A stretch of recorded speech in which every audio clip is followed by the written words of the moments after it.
چه کسی در نیستی هستی می جوید؟ فاصله. من میخوام ازدواج کنم. حقیقت کدام چهره این بازی هزار چهره خواهد؟ تو حق نداری! یک فنجان چای و خنده‌ای به مهر. یه حرفی بزن لعنتی.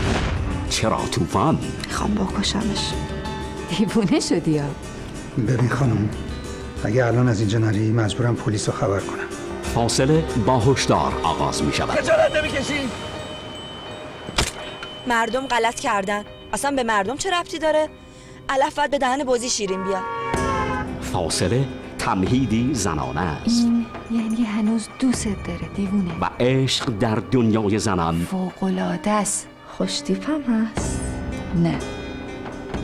آره. فرامرز غریبیان، مصمم یا مردد؟ ان نکاح و سنتی. ولی هنوز دوستش داری ها. عمرن. نکبت. ولی من از شما بدم میاد. ازت متنفرم. اصلا میبینمت حالم به هم میخوره.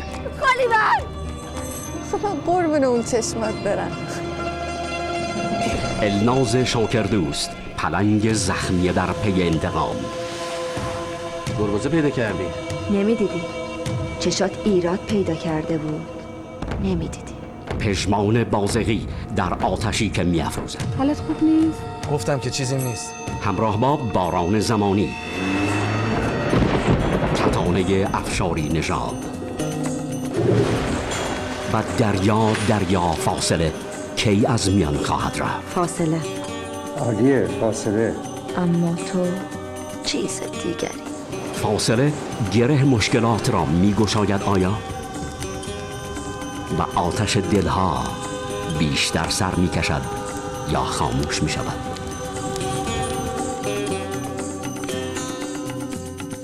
چیه؟ برق گرفتتون. هدفت از این کارا چیه خانم؟ اومدم از حاج خانم اجازه بگیرم. تهیه کننده حبیب الله یاری. حاج خانم قربونتون برم الهی، با این همه درد و مرضی که حاج آقاتون داره، با این همه عشقی که شنیدم به ایشون داشتین، راضی نمیشین که بنده کنیزیشونو کنم؟ کارگردان کامران قدرچیان. مرگم.